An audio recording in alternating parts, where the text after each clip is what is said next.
यशोधरा नगर police ने वाहन चोरी करने वाले आरोपियों को गिरफ्तार कर कई मामलों का खुलासा किया है। गुप्त सूचना के आधार पर पुलिस ने 2 आरोपियों को चोरी की वाहन के साथ पकड़ा।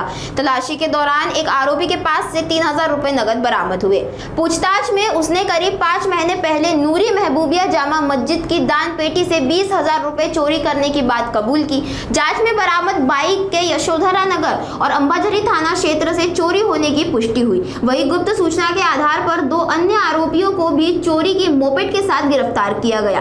पुलिस जांच के दौरान आरोपियों से पूछताछ में कई अन्य चोरी के मामलों का भी खुलासा हुआ है और चोरी का माल बरामद किया गया है। यह कार्रवाई डीसीपी नित्यानंद झा और एसीपी रोहित ओभाल के मार्गदर्शन में यशोधरा पुलिस टीम ने अंजाम दी। फिलहाल मामले की आगे की जांच जारी है। पोलीस स्टेशन यशोधरानगर येथे अपराध क्रमांक 76/2026 कलम 305 BNS प्रमाणे गुन्हा दाखल होता। सदर गुन्ह्याच्या तपासामध्ये आमची PSI नागे आणि PSI नागे व त्याची टीम, पोलीस अहवाल राहुल बेंद्रे, मनीष झरकर, संदीप वानखेडे, सितेश चौरसिया, भूषण येरावर, प्रवीण जाधव, प्रवीण बावनकर हे जे आहेत पोलीस स्टेशन हद्दीत पेट्रोलिंग करत असताना त्यांना गोपनीय माहिती मिळाली की पोलीस स्टेशन यशोधरानगर येथील 76/2026च्या गुन्हा हा यशोधरा हद्दीत राहणारे शेख मोइनुद्दीन उर्फ रहीम शेख, वय 23 वर्ष, वनदेवी नगर व त्याचा साथीदार मोहम्मद कैफ असमुद्दीन अन्सारी यांनी केला आहे आणि त्याच्या इतर 2 साथीदारांनी मिळून ते केला आहे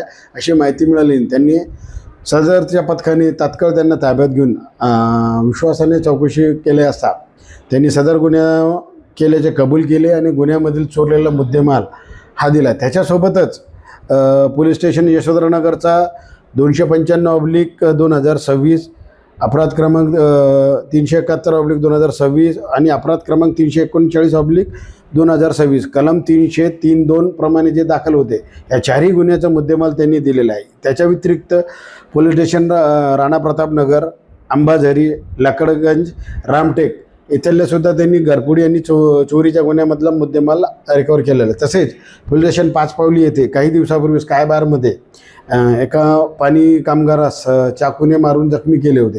तर तो गुन्हा पण सदर आरोपीतनेच केला आहे, ते पण आम्ही निष्पन्न केला असून ते 5 पावलीचे कलम 302 अपराध क्रमांक 302/26 कलम 118(1) मधील आरोपी सुद्धा याच्यामधले नरेंद्र उर्फ बाली, चिंतामण बोकडे, निलेश मुरलीधर बावणे याला सुद्धा मी ताब्यात गेले आणि यांच्याकडून एकूण आम्ही 5-6 वाहनं आणि 5,98,000चा सोने चांदीचा नगदी मुद्देमाल जप्त केला आहे। या सदरच्या गुन्ह्यामध्ये आणखीन गुन्हे उघडकीस येण्याची शक्यता आहे। सदर मालाच्या बाबत आम्ही पोलीस स्टेशन नागपूर शहर आणि ग्रामीण भागात अधिक तपास करीत असून जे काही सोन्याचा मुद्देमाल आहे यांची जे काही हे निघतील रिसिव्हर निघतील त्याप्रमाणे आम्ही याच्यामध्ये अधिक चौकशी गुन्हा दाखल करीत आहोत। सदरची कामगिरी ही माननीय उपायुक्त नित्यानंद झा यांच्या मार्गदर्शनाखाली सहाय्यक पोलीस आयुक्त रोहित ओवळ व आमच्या मार्गदर्शनाखाली वैभव नागे, पोलीस हवालदार राहुल बोंद्रे, पोलीस अंमलदार मनीष झरकर, संदीप वानखेडे, सितेश चौरसिया, भूषण येरावर, प्रवीण जाधव, प्रवीण बावनकर या सर्वांनी केले आहेत।